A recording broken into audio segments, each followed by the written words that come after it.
Good morning, everybody. Welcome to this Friday's webinar from Annika Digital. It's myself, Anne Stanley. If you've not met me before, I'm the founder and CEO of Annika, and I'm very pleased to be introducing Brad. Hi, Brad. Morning, Anne. Morning, everyone. We're both in the office today in different rooms, and Brad's going to be presenting basically an introduction to SEO, which I'm really looking forward to. So just to go through a little bit of housekeeping, we're going to do a poll now, which gives everybody a chance to catch up. I've just hit the record button. So what will happen is we'll get the recording in a couple of hours. I've just shared the handouts, which are in the section top right above the chat. And if you've got any questions, if you want to put them in the chat, myself and a couple of the Annika team will ask any of the questions. So hopefully I haven't forgotten anything. So let's start with the polls. We've got two polls this morning. So first of all, a little poll about what you're currently doing with SEO within your organization.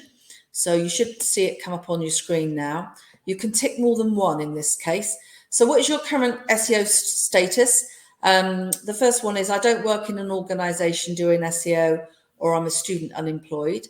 My company does not do SEO. I'm the only person doing SEO, or I'm a freelancer. I'm responsible for Onpage SEO. That's all the content. So that's the stuff that you do, blogging, content, etc. And that's either on my own or a part of a team. I'm responsible for tech SEO, which is the technical side of SEO. And again, on my own or part of a team. I'm responsible for link building, again, on my own part as a team. Those are the three main elements of SEO. But there are some other things like digital PR. I'm responsible for that, which is often used for link building. There can be some other aspects. You might be doing local rankings, directories. And then I work in an agency or do SEO for another organization. Okay, so let's see which is the most popular. So we have got about 11% being the only person or a freelancer doing SEO. The most popular is I'm responsible for on-page SEO on my own as part of a team. That's 30%.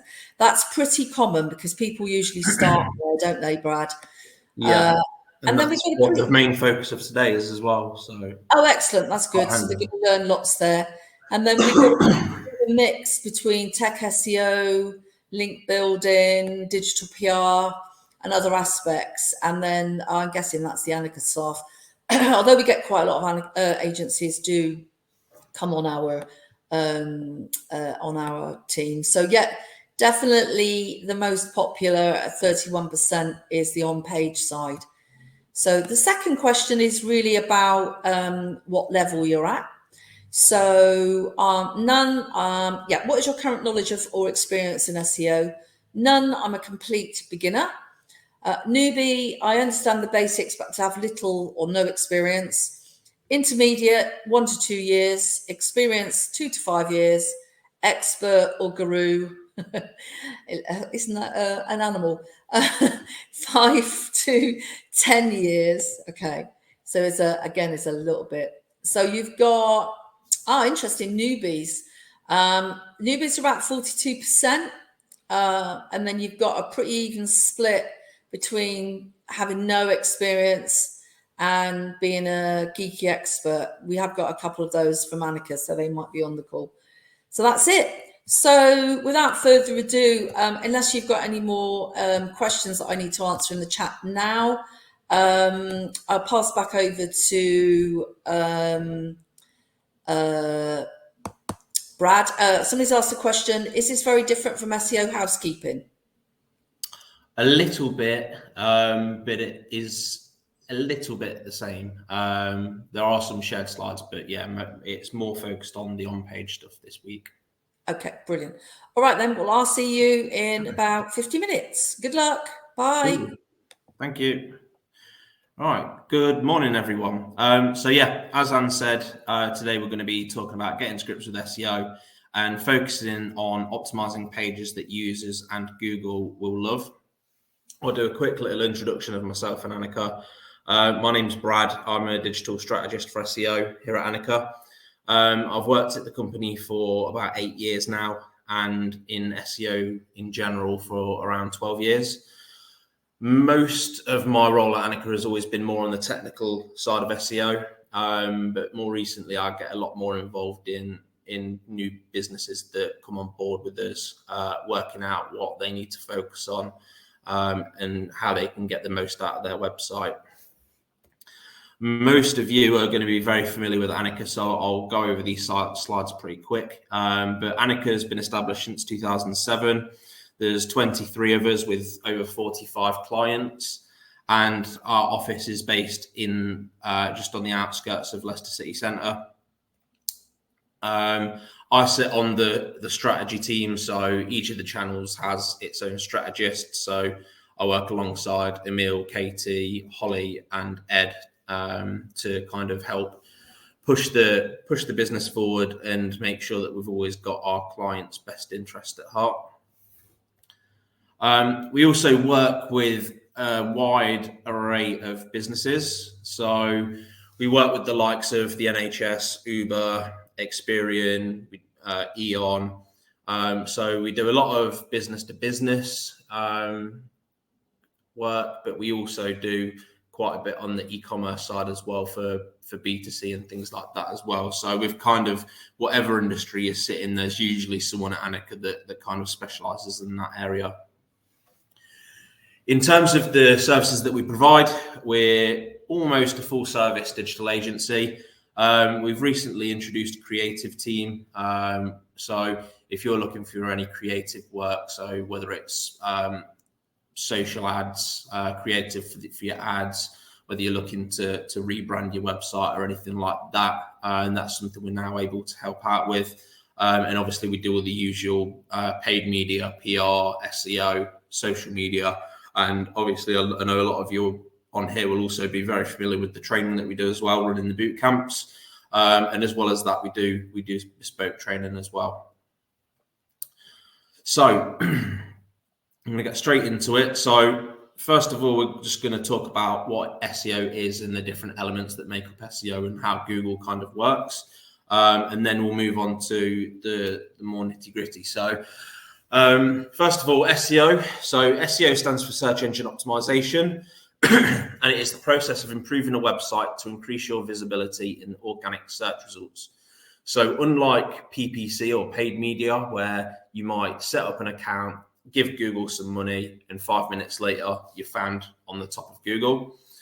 With SEO, it's a lot more of an investment up front. However, you're not paying every time someone clicks on your website. So you could get your website set up, do all your SEO on it for months on end and not really see any improvement. And then after 6 or 12 months, whatever it might be, your traffic will just do that as long as it's all done properly. So SEO, it's broken down into 3 main areas. We've got technical SEO, we've got on-page SEO, and we've got off-page SEO. And what I always like to say as well is that whatever website you have, you can do SEO on it. So whether you're a B2B website, a B2C website, whether you sell things online, whether you're a service-based company and you're just collecting leads and things like that, no matter who you are, SEO can be done on your website. So the first thing that makes up SEO is technical SEO. So this refers to any changes that you make on your website that do not directly affect the on-page content of the website. So this can be made up of a lot of different things, which can include things like the speed optimization. So how fast is your website? Does it load quickly? And is it providing a good user experience for that person? Image optimization. So are the images that you're uploading to your website, are they a good file size? Are they loading quickly? Have they got the correct tags applied to them so that Google can understand what that image is trying to show? You've got your metadata, so your page titles and meta descriptions. Those 2 things we typically call the pre-click elements. So they're the things that actually show up in Google. Your page title is typically the blue clickable link, and the meta description is the snippet that you get underneath. Your indexation analysis, so making sure that the website is actually indexable in the first place. So making sure that you've got the correct tags on the website that tell Google that it can or cannot look at a certain page on your site. It doesn't matter how good the rest of your SEO is. If you've got a tag on your website that tells Google it's not allowed to look at that page, it's not going to show up in Google. It also encompasses things like site architecture. So how is your website built? So with site architecture, we always say, you want any page on your website to be found within 2 or 3 clicks. So if you've got someone that lands on your homepage, they should be able to get to anywhere on your site within 2 or 3 clicks. Any more than that, and you're kind of telling Google that your website, that page on your website is not that important to you, and that's why it's so far down the hierarchy of your site. So try to get the pages as accessible as possible, so that users and Google can find those pages easily. And then response codes as well. So this is all about making sure that you've not got loads of 404 errors on your website. So 404 errors are where a page no longer exists. If you have quite a lot of those on your website, the user's going to get frustrated when they're going through the website and they keep ending up at a dead end. If that is the case for you, then you want to be looking at implementing what we call a 301 redirect. And that basically sends that page, or the user that's landed on that page, to a new or updated version of that page automatically. So they don't see the 404 page, the website automatically sends them to the new version. We've also got Onpage SEO. So Onpage SEO refers to website changes you can make directly to the content on your website. And this can include key phrase research. So this is all about looking at the key phrases that you want to drive people through to the website from. So are you targeting the right type of key phrases? Is the content on your site relevant to what someone would search in Google, and does it answer the questions? The content optimization is the content that you're writing on the website reflecting those key phrases that you've researched before. Again, are you answering the questions that people are likely to ask? And are people, going to read that content, be happy that, you've got the solution to whatever their need might be, and then they can make an action on the website. It can also include your ongoing blog posts and FAQ creation. So any ongoing and supporting content. So this is typically going to be, answering questions, targeting the longer tail key phrases. So things that are a bit more specific. You've also got your internal linking. So making sure, like I said, that not just from a navigational point of view, that all the website links together, but the pages themselves. And, if you're mentioning a certain topic or key phrase on your website that you're optimized for on a different page, that you're linking through to that page when you mention that key phrase.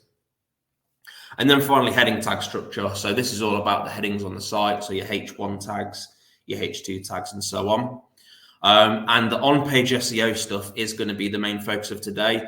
Probably about 90% of it is about on-page SEO and intent. So I've added in a little bit about kind of from my last webinar about technical SEO, housekeeping, and things like that. There's a few slides on that at the end, but today most of my focus is going to be on-page SEO, because that is the thing that you can impact the most, and it's most often the thing that will make the biggest changes to your website.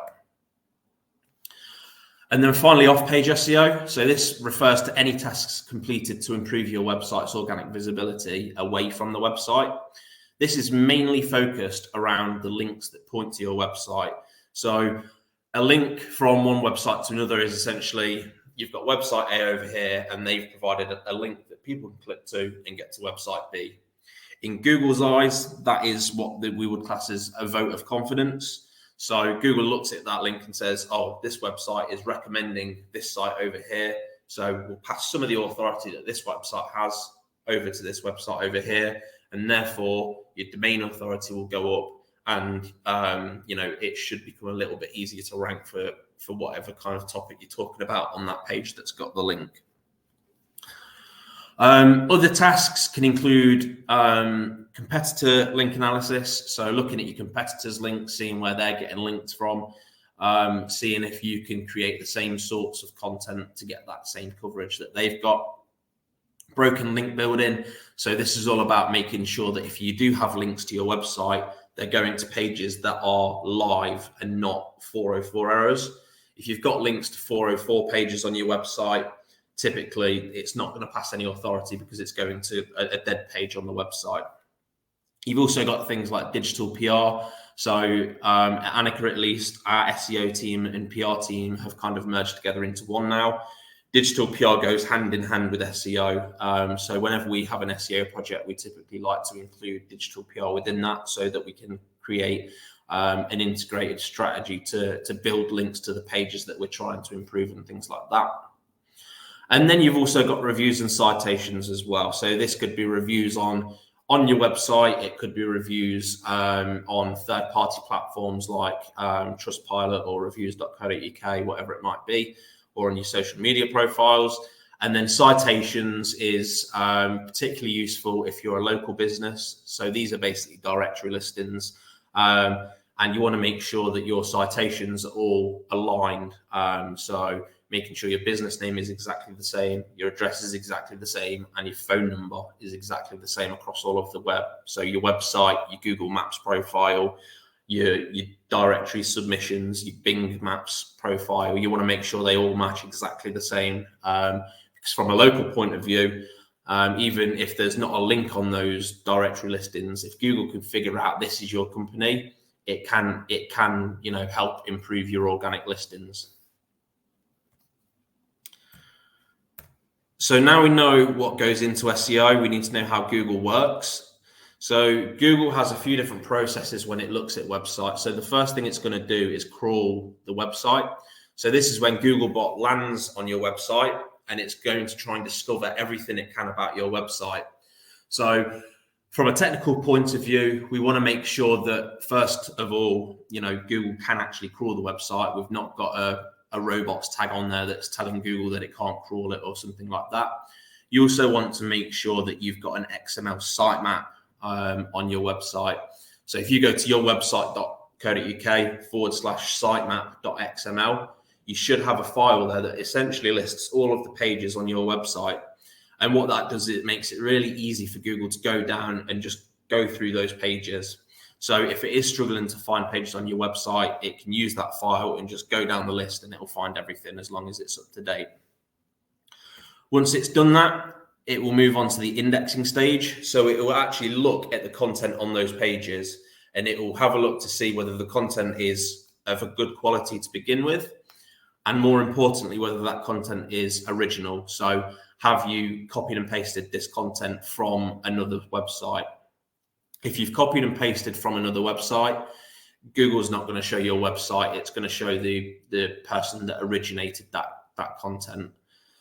Once it's done that and it's happy, it will say, okay, this page is fine. We're going to put it into our index.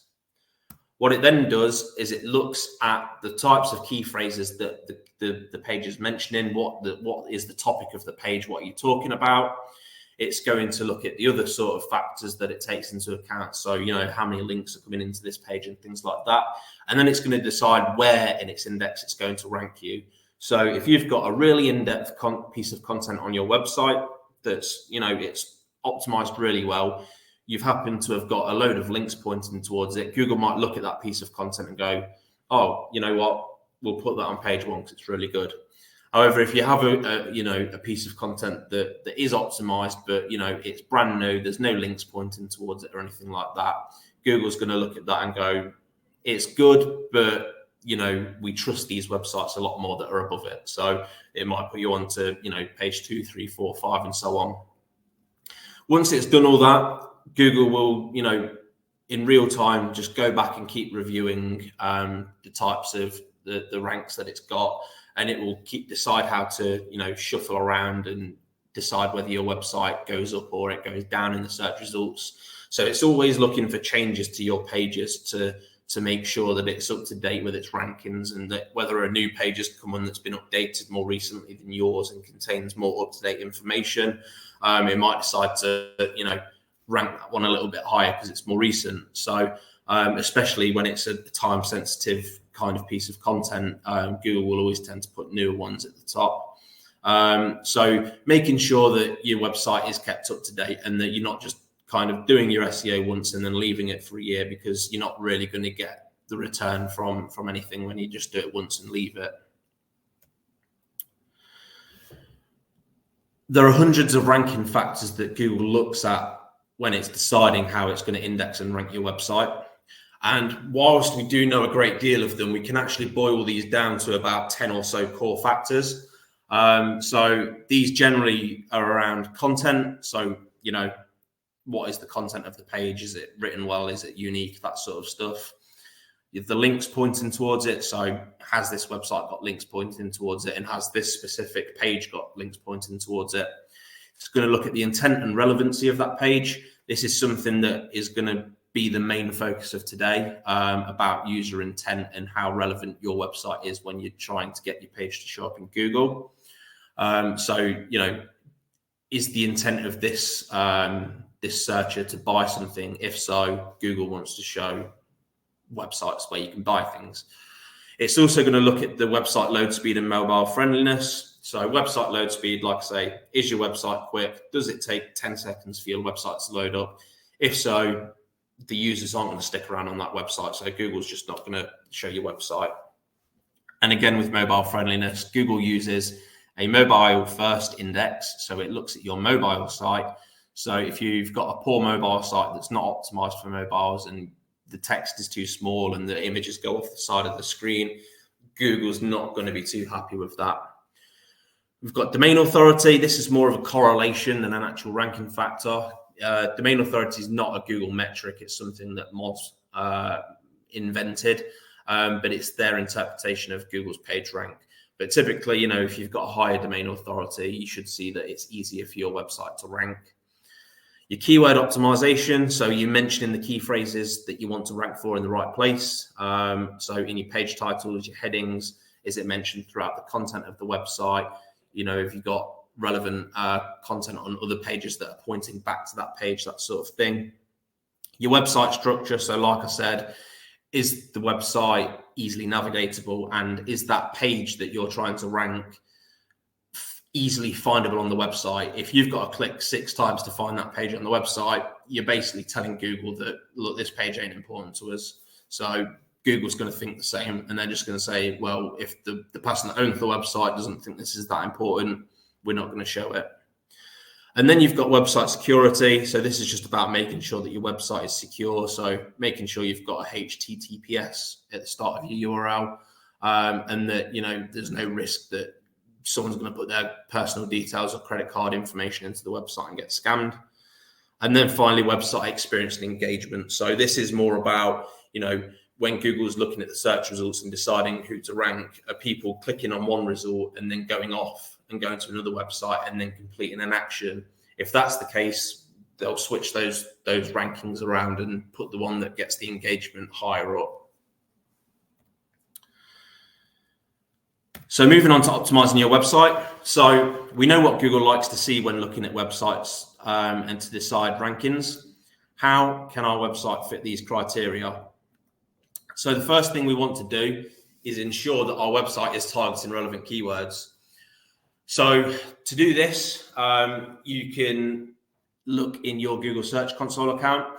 I say this on every webinar or training session I do, but if you don't have Google Search Console, make a note and do it as soon as this webinar is done. It's the most valuable tool that you can have for your website. It's free. It's a Google tool, so the data is direct out of Google.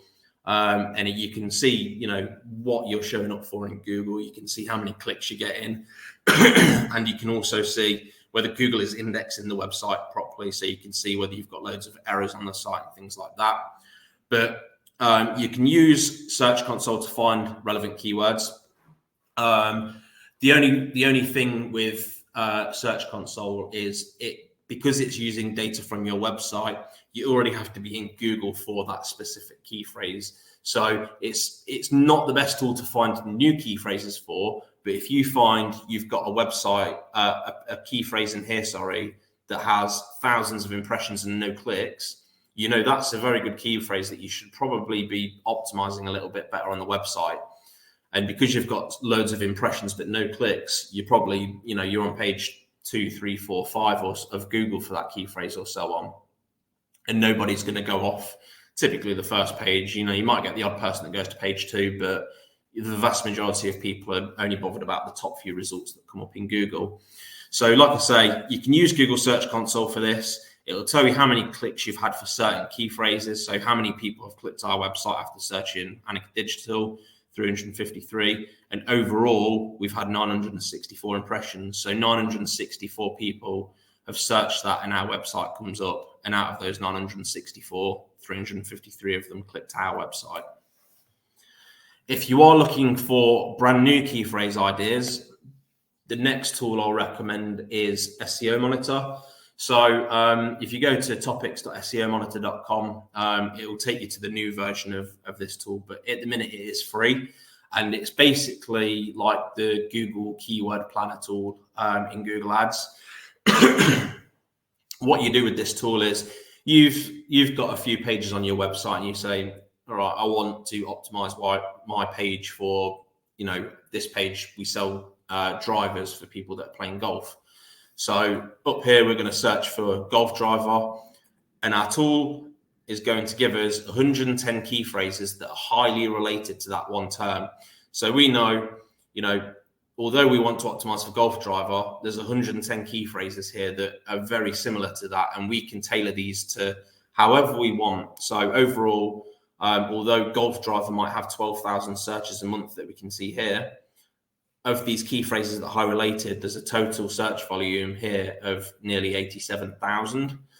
So we want to make sure that we're kind of covering all bases and optimizing very close variations of that main key phrase.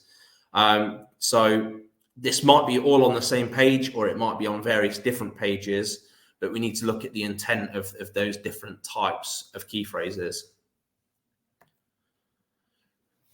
So we found the key phrases that we're going to optimize now. So we want to optimize golf drivers. We'll optimize that in page title and we'll write a couple of paragraphs on our category page. And then we're done, right? Wrong. The first thing we need to do is check the user intent. So user intent is basically, if someone's searching on Google, what is the action that they want to perform at the end of their search? So Google thinks, so if someone searches for best golf driver in Google, Google says, or Google thinks the intent of that user is they want to find out information. So every single result that is on page 1 for best golf driver is a guide or a blog. If you then just search for golf driver, Google thinks that the intent of that user is to buy a new golf driver. So therefore, every single result on page 1 of Google is a category page or an e-commerce store. So the main thing that you need to be doing is looking at page 1 for your chosen key phrase and seeing what pages come up. About 75% of the time, it will always be the same type of page that comes up for every website. So like I say, for golf driver, everything on page 1 is essentially an e-commerce store and it's a category page that comes up. So from that, we know if we want to get onto page 1 for this key phrase, first thing we need to do is have an e-commerce store with a category page on it. So when we're looking at what to optimize on our page, we want to think about the pages that are ranking and what type of page you will need to optimize. So like I say, if it's a blog post if that's all on page 1, then we need to create a blog post. If it's all the category pages that come up, then we know we need to create a category page. And if it's a service page that rank, we know we need to create a service page. That's typically going to be the case if you're a lead generation site. Nobody's going to be selling anything. So it's either going to be like a service page or a blog page or something like that. So these pages all have unique elements on them. But for the most part, they will all have the exact same core elements that you need to be optimizing. So to begin with, we want to make sure that we're optimizing the core pre-click metrics. So like I said before, your page title and your meta description. So in your title tag, you want to make sure that you're including that core key phrase, your brand name if you can fit it in. And if you're optimizing more than one key phrase, you want to try and merge those key phrases together. You've also got to think about the URL of that page as well. So if it's not your homepage that's going to show up, if we want to rank our golf drivers category page for this phrase, then we want our URL to be website.com/golf drivers. We don't want it to be /page 2 or something like that, because it has no relevance in Google. Whereas if it's /golf clubs, Google knows this page is about golf clubs or golf drivers or whatever it might be. And then finally, the meta description. So the meta description, it's not a ranking factor within Google. However, it does heavily influence the rate at which people will click through to your website. So include your key phrases within it, because if you do, and you've got the same key phrases that somebody is searching in Google, it will make it bold. So it highlights that to the user and makes it a bit more visual for them. Also include any call to actions or USPs around the brand. So if you are an e-commerce store and you offer free delivery for orders over £50, include that in your meta description. If you offer next day delivery, include that. If you're a service or lead generation website that offers free consultations or anything like that, make sure you include that. Anything you can do that you think will entice people to click your website rather than somebody else's website. And then all of the pages that we've mentioned before, they will all typically have these elements on the page itself. So we've obviously got the H1 and H2 tags. So the H1 tag is the main heading on a page. You should include one H1 tag per page, and you should make this relate to the title tag as much as possible. So try and include the same key phrases. Google will typically use your page title to show up as the clickable link in Google, but more recently, if they're not happy with that page title, they can use your H1 tag. So that's why if we've optimized our page title for Digital Marketing Agency Leicester, our H1 tag is typically going to be the same thing. It's going to be Digital Marketing Agency in Leicester.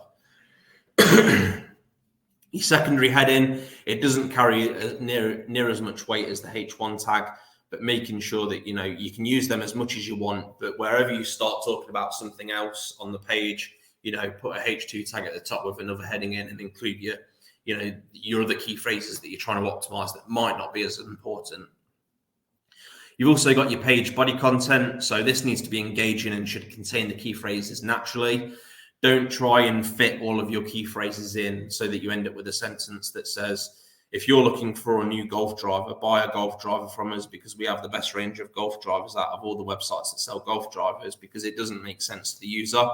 Google over the last few years has got really good at interpreting content as a human would do. So if it doesn't read naturally to you, but you're trying to get your key phrases in to please Google, it won't work. You just need to get them in naturally wherever you can. Try and get them in 4 or 5 times on a page or something like that, which you should be able to do fairly naturally. But don't try and put it in multiple times in one sentence, because most of the time it won't sound right. And then finally, you've got your images as well. So any pages that have got images, make sure that they're obviously relevant, make sure they're good quality. Like I said before, make sure they're optimized. Have a look and make sure that when you are uploading an image to the website, that you're also putting an alt tag within that image. So that is used to describe the image. So if you've got a golf driver picture on the website, your alt tag is going to be golf driver. Google will pick up that alt tag, and it will also help with anyone that's got visual impairment or anything like that, or people that are using a screen reader when viewing the internet. It will read out that image alt tag to the user. So it helps with your accessibility score in terms of, whether your website is suitable for everyone or not. And then consider additional features as well. So different types of pages are going to benefit from different features to improve the user experience. So this could include, if you're trying to optimize a product on your website, you might want to put in an FAQ section on that product page specific about that product. So that's going to be common questions that people might ask about the product itself, where you can answer them. It might be including reviews and star ratings on products. If you're writing a blog or you've got a guide on something, can you create a YouTube video to a YouTube tutorial or something that you can put onto the website to help? I've put at the bottom, again, think of intent. Somebody searching how to tie a tie is probably going to want a video tutorial so they can follow the video of how they're going to tie a tie. Whereas someone searching for ties for a wedding day, they're going to be looking for an e-commerce store that sells different ties, or they're going to be looking for a blog post or something like that, where they can find out about different types of ties and which ones go for what event and things like that. And then on the more technical side, we've got things like structured data. So structured data is a markup language that Google will use to pick up specific information about a page. It can help your listing stand out a little bit more in Google. So if you've ever searched for a specific product in Google and product pages come up in Google, you'll see some of them have got star ratings and it will tell you the price underneath it, and then it will say whether it's in stock or out of stock. That's what you call structured data, and that in particular is called product schema. And you can embed that on your website so that it pulls through to Google. You can also put FAQ schema on your website. So if you do have FAQ sections and things like that, you can mark up questions and answers, and that helps create a better listing for you as well. So if Google decides to put that into the search results, you'll have your normal blue clickable link, your meta description, and then there'll be a drop down with a few different questions on that you've answered. And it just helps give you a bit more kind of real estate on that page one of Google and makes you stand out a little bit more. So we've optimized our pages, like you said, but we still don't rank. So what should we do? So we've now got our category page. We've optimized it. We've got our key phrases in the right place. We've optimized the content. We've got images on there, but it's still not showing up. What do we need to do? So first of all, we need to look at the relevancy of the website. So we've optimized our category page for golf driver, but we don't have any other content on the website about that at all. Realistically, is Google going to trust your website enough? In my opinion, no. Google's going to look through your whole website and go, oh, cool, yeah, they've got this page here, they're selling golf drivers. They're going to look through the rest of the website and they're going to say, we know they sell golf drivers, but are they good golf drivers? Is this business trustworthy? Do they know what they're talking about? Because you've got no other content to back up the fact that your topic on your website is about golf drivers.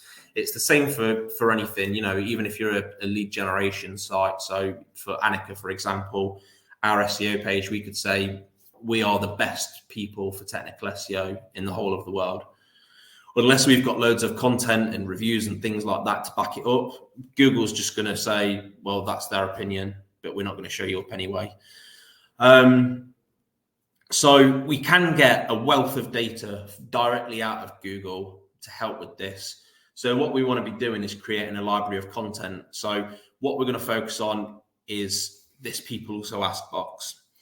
So whenever you search for something in Google, you'll get this box that comes up. It will have 4 or 5 questions in it. If you click on a question, another 5 will appear, and you can just keep clicking on them and get a load of different ideas.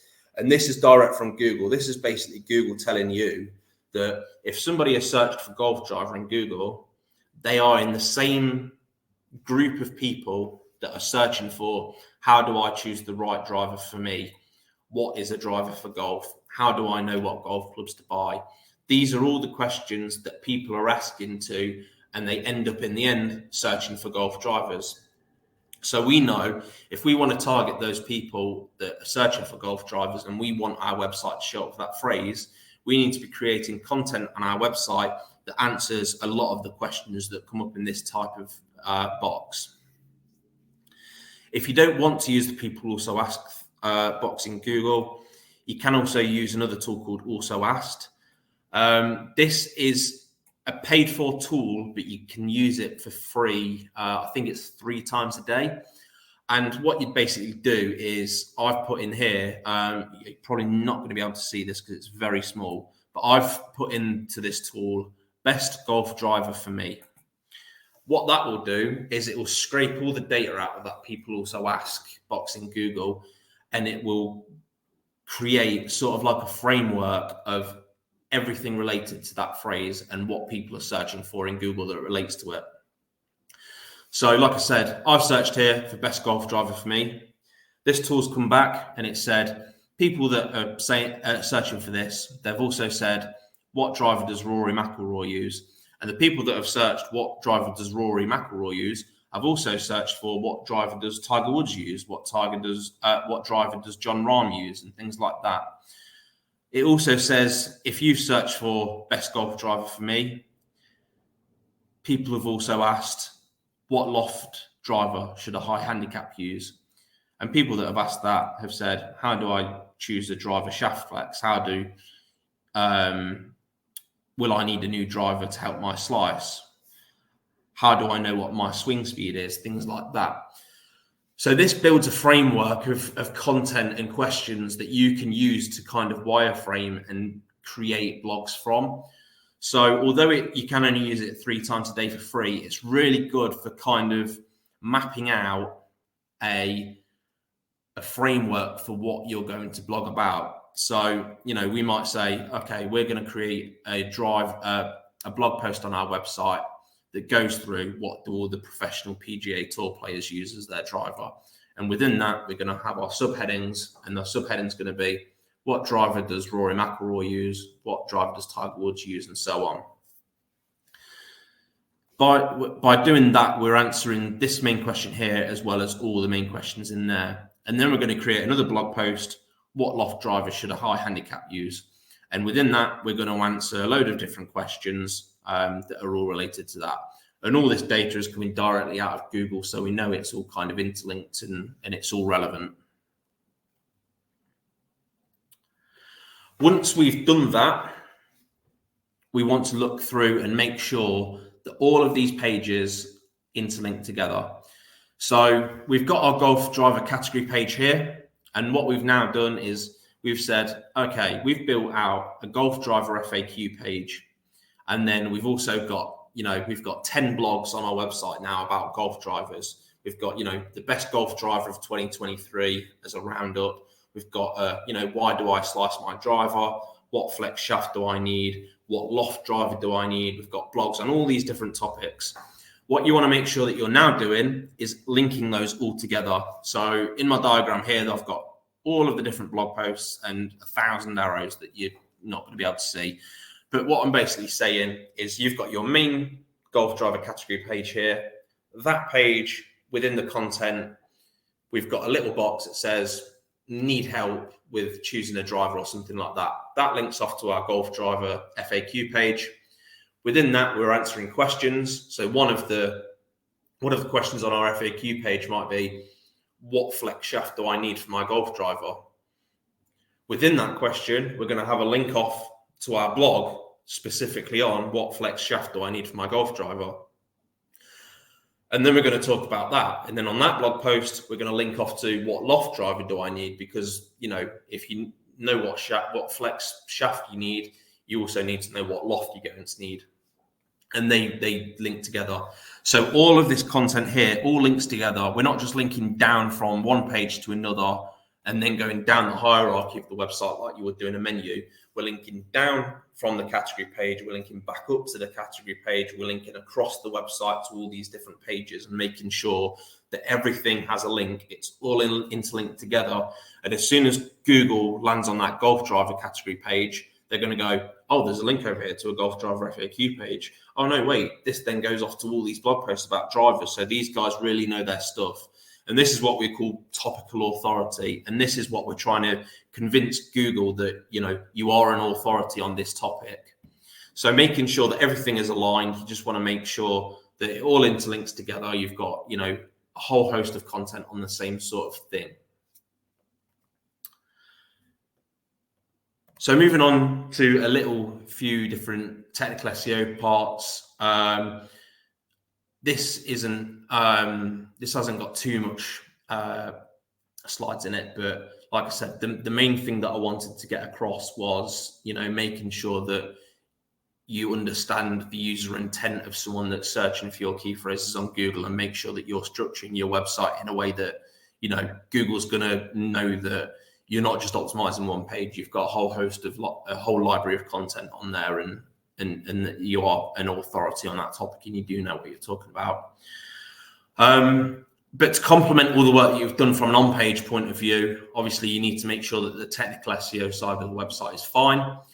So you could do all that work to your on-page, to the on-page side of stuff, and there's a technical issue with your website and your website doesn't show up. So get your search console set up and make sure that you're looking in there to make sure that Google is indexing the pages on your website. Google will tell you how many pages it's indexing, it will tell you how many it's not indexing, and it will tell you the reason why.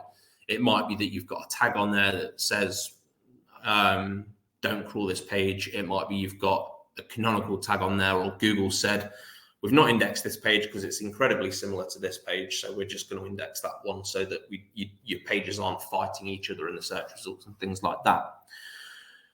But a lot of on the day-to-day sort of things that you can impact, we're looking at page speed, imagery, and response codes.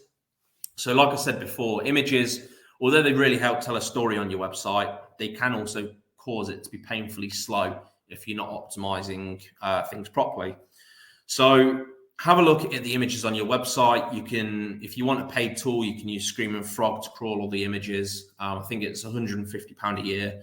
And it's basically like a website crawling tool. It goes through your website, finds all of the content, all of the pages, all of your images, all of the back-end files, your JavaScript files and things like that. And it will tell you, your page title's wrong, your meta description's wrong, you're missing a title, you're missing a H1, whatever it might be. But get a list of images and the file sizes. The tools that we use mainly stick with like 100 kilobyte limit. Anything over that, it will flag. That is quite a low limit, but try and get as close to that as possible. If you have got loads of images that are like a megabyte or 2 megabytes or something like that, download them back off the website, run them through Photoshop or a tool like compressor.io, get all the unnecessary file size out of it and just re-upload that image. If you don't have a tool that can do this, you can go into your website CMS. So if you're on WordPress, go into your media gallery, click on your images, and it will tell you how big those images are. And then you can just download them and re-upload them. Also, your response code. So like I said before, you don't want to be sending people to a load of 404 pages on your website and sending them down dead ends where they've got nowhere to go. You want to make sure that as many pages as possible return a 200 status. So this basically means that the page is working and it's fine and it's accessible. If you do have loads of 404 pages, redirect where you can. It is natural to have some 404 pages, so don't worry too much about them. And if you do have loads of 404 errors, but you don't have any replacement pages for them, don't just redirect everything back to the home page. Google doesn't really like to see that, and it won't pass any authority through that redirect because it's not taking the user to an alternative page that is the same as the one that was there before. So yeah, redirect what you can, leave what you can't, but always try and find a relevant page to send users to if you have deleted a page, because if it's still linked to from somewhere on your website and people are clicking that link, they're going to get frustrated and they're probably just going to go off your website and find somewhere else to go. We also want to check in and make sure that our pre-click elements are optimized correctly. So we want to make sure that our page titles are within Google's guidelines and they're not cut off, and the same for our meta descriptions as well. So you want to make sure that, first of all, every page has got one. We want to make sure that they're not duplicated. Like I say, if you've got a page title that is the same on 2 or 3 different pages of your website, Google's going to look at all 3 of those pages and say, which page are we supposed to show in Google for this this topic or this key phrase? And you'll find that you kind of hit like a glass ceiling. So you probably find that you get stuck on page 2. The page that's there is always different. It might jump onto page 1, but then Google will change the page that ranks and it goes back down to page 2 straight away. Google's, it needs a bit of a helping hand sometimes still. No matter how far advanced it is, if you're optimizing the same phrases on multiple pages of your website, you're going to struggle to get one that ranks. So make sure your page titles are between sort of 30 to 60 characters long. Get it as close to 60 characters as you can. You want to use all the space that you're allowed. And for meta descriptions, like I say, it's not a ranking factor, but you want to make sure that, they're between 70 to 155 characters. You want to make sure they're not missing. You can you can have the same meta description on multiple pages. It's not too much of an issue because it's not a ranking factor. But obviously those descriptions need to be relative to whatever you're talking about on that page. You don't want to be talking about SEO on your meta description, but taking people to a page about paid ads and things like that. And then finally, site speed and core web vitals. So you can use your Search Console account. As long as you're getting enough traffic through to your website, Google Search Console will tell you whether you pass this core web vitals assessment or not, and it will tell you which pages fail. You can also use this tool here that's linked on the slide, and this tests it on a page-by-page basis. So it does take quite a long time, but what you can generally do, if you've got an e-commerce store or something like that, you can test your homepage on it. You can test a couple of your category pages, a couple of your product pages, a couple of blog pages, and you'll find that each of those different templates within your site get very similar scores because it's essentially the exact same page with a different picture and a different bit of text. So the core web vitals it's a couple of years old now. But it's essentially Google measuring how your website loads. So it's looking at whether the page takes a long time to load. It's taking a look at what the largest element of that page is at the top and how long that specific element takes to load. So your banner or your main heading, or it might be like a banner or something. It's looking at whether the page shifts about as it loads. So is an image loading in and then some text and then pushing that image down, and then a button loads in that pushes the image across and people are going to click the button by accident. Google's trying to eliminate that from websites as they load. So you want to make sure that you're passing the core web vitals. It's these three elements here at the top that are the most important. They're the things that are going to impact this pass or fail. It will tell you whether you pass or fail for your desktop and your mobile website. Like I say, Google uses a mobile first index. So although a lot of people will focus on desktop, you still need to make sure that mobile site is passing as well. And it does carry a little bit of weight if you pass.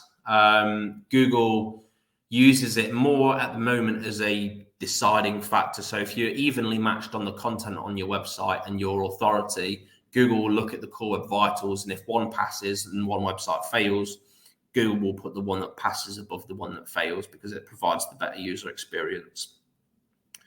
You'll also get a score out of 100. This is more of a vanity score. Obviously, we all want to get to 100 out of 100, but you could be 100 out of 100 and still fail. And similarly, your website could be 50 out of 100 and you pass. So keep an eye on the score, but the core web vitals is really where you want to be passing. When you're in this tool as well, if you are failing, if you just keep scrolling down, it will come up with a list of actions and things that you need to improve, and it will say avoid large layout shifts or largest contentful paint too slow or something like that, and you can click that and it will tell you exactly the element on the website that is causing that issue.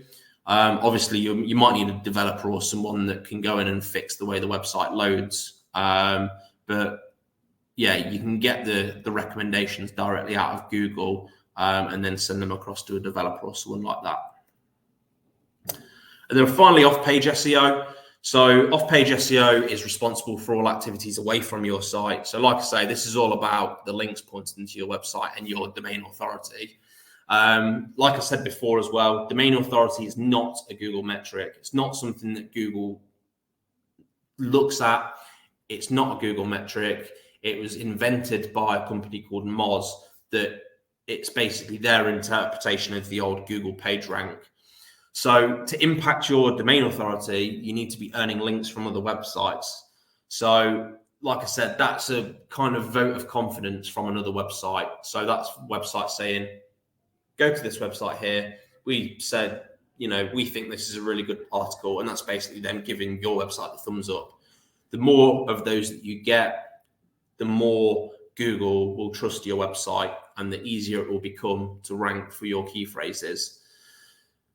When the websites do that, their authority gets passed down to yours. So if you get a link from, The Guardian or the BBC or someone like that, they've got such a massive authority that some of their authority gets filtered down to your website, and it raises your authority up. So like I say, although it's not a Google metric, you can correlate higher domain authority in most cases with ranking better. So you can use it to benchmark against competitors and say, well, we've got better domain authority than them, so we can rely more on just getting, good content out there without having to earn all the links and things like that. You can also use a free Ahrefs tool. If you go to Google, I've not put the link on it, but if you go in Google and just search Ahrefs backlink checker, they do have a free tool that you can use to check your domain rating and the backlinks that point to your website. You only get a snippet of that data, but if you're just going in there to say, oh, we've recently done a campaign and we've emailed some people to try and get links, have our total linking websites gone up, you can get that data out of here, and it will generally give you a snippet of the actual websites that provide links to you, and also what pages on your website they do link to. So you can also put your competitors in there and see what kind of links they're getting. If you have a paid for version of Ahrefs, you get the full list, and you can also use the tools like the broken backlink checker as well. So broken backlinks are links to your website that point to pages on your site that no longer exist. They're not going to pass any authority through because that page is broken on your website. You can use a tool like Ahrefs to go through and find all of those links. And the best thing is you can also put your competitors in there as well. If you've got a competitor that's got loads of links to a specific article that they've deleted off their website, you can then go and create that same guide or article or whatever, blog post, whatever it might be on your website, contact those websites that are linking to your competitor and say, we notice you're linking to this. It doesn't exist anymore, but we've got a more up-to-date version to help your users out that might be clicking that link. Would you mind changing it to our website? And you can use that as a tactic to earn more links to your website. So just to wrap things up, so you will struggle to rank in most cases for a competitive key phrase if you just optimize it on a page and leave it. Focus on getting a library of content on your website around a topic and anything related to it. And that can be in the form of FAQs, blog posts, guides, videos, whatever it might be. Make sure that you're not just optimizing a category page and expecting to rank, because in most cases it won't happen. You need to make sure that you've got a plan in place for ongoing content that's going to support that main key phrase that you want to rank for. Use the people also ask function in Google to structure your supporting content. So when you are looking at what blogs you're going to create, have a look in there, search for your main key phrase, click on a few of the questions and have a look at the questions that Google is telling you people are asking in relation to that main key phrase, and tailor your content around answering those questions. Keep site errors and 404 pages to a minimum. Utilize your redirects where possible. So if you do delete a page, make sure you're trying to send people to the new version of that page or something that's highly related to it. And then check your website backlinks to see if you've gained any new links to content. Also see if your competitors are getting backlinks to certain pieces of content more than others, and you can use that to tailor your content as well and create things similar to them. But the main thing to take away is, obviously, like I said, you need a library of content on your website if you want to rank for things. You need to prove to Google that you have authority and you know what you're talking about. And you also need to make sure that you're looking at the intent of that user and what Google thinks the action of that user is going to be. If all the results on the first page of Google are category pages or product pages, the chances are you're not going to rank with a blog post. So you need to create the same type of content of everyone that is on page one already. And that is everything. Hopefully you'll find that useful. If you've got any questions or anything like that, feel free to put them in the chat. I don't know if Anne's still on. Have a look. Oh, you're on mute, Anne. I answered most of the questions, but Ainsley had a few very specific questions about Shopify, so I've asked her to contact you directly. I'm just going to bring up the reviews. So if anybody would like to give Brad a review, that would be amazing. There's 2 of those. And then there's also, we've got Leicester Digital Live is now available. Tickets, the early bird tickets for our conference on the 3rd of October. So if you are interested in grabbing an early bird ticket before they all go, there's only 100 and we're sort of a third of the way there already. So please go and click through. And it's £50 plus the Eventbrite fee. It's a whole day. We've got some HubSpot, SEM Rush. We're hoping that MSN and TikTok, and then there's about 10 really great speakers come in. And if you've never been to one of our conferences before, this is our 8th one, and they're always really successful and really educational. Lots of nice comments, lots of thanking you for a great. So somebody's asking for links. If you go to the Annika website, right at the top of the Annika website is the webinar link, and if you go there, you can get links to most of our previous webinars. You sometimes have to log in. Sometimes there's a link in to YouTube. Yeah, there's one more question. Jessica asked about uploading PR to our website and copy it exactly as it was released. It would sort of class as copied content, wouldn't it? But the media site would have the most authority anyway. So what do you think about that, Brad? Yeah, I think if the press release has gone out to other websites first, Google's more like, if it's gone out to like big media companies and things like that, and they've posted it, Google crawls them websites a hell of a lot more than it does, the average website. So it will probably get picked up by the other websites first. But I wouldn't see too much harm in having that press release on your website anyway. The most important thing would be obviously to try and, get those links back into your website. Excellent. Well, you've got about 10 people commenting that they found it really useful, maybe even more than that. So hopefully some of them will give you a nice a review on either on reviews.io on Google. So that would be great if you can. Well, thanks very much, everybody. I'm not sure who's presenting next week. I know we've got a mix over the summer. It's a little bit more difficult to get people to do the webinars. So we've got a mix of some guests and also some of the staff. I think the marketing team are also away today, so I'm not sure whether they're on there. So they won't be able to sort of write in, but we'll send out our normal email on Monday morning with the next one. With regards to the video, you should get that in a couple of hours. So have a great weekend, everybody. Thanks very much, Brad. Great job. And see you next week. Bye. Bye, everyone.